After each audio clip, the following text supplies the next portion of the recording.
দেখতে দেখতে জীবন থেকে আরো একটা বছর চলে গেল, কিন্তু পাওয়া না পাওয়ার হিসাব আজ বরং না করাই ভালো। সুখের মুহূর্তগুলোতে প্রিয় মানুষগুলোকে পাশে না পাওয়া, ওইটাই সবচেয়ে বেশি কষ্ট দেয়।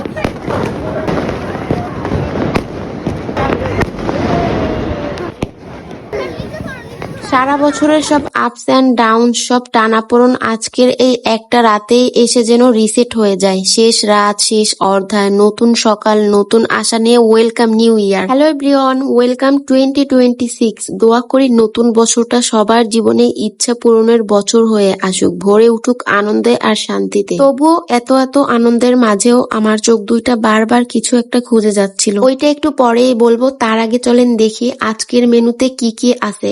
আর আজকে যেহেতু 31st নাইট, তাই আজকে 31st নাইট উপলক্ষে আজ আমরা সবাই পিকনিক করব। আজকের খাবারে থাকবে গরম গরম খিচুড়ি এন্ড চিকেন। খিচুড়ি রান্না করার জন্য চাল আর 2 রকমের ডাল একসাথে ধুয়ে পানি ঝরানোর জন্য রাখা হয়েছে। আর মুগ ডালের এই খিচুড়িটা আমার কাছে স্পেশালি অনেক ভালো লাগে। আর এইদিকে নানি খিচুড়ির জন্য মশলাগুলো একসাথে মিক্সড করে চালটা ঢেলে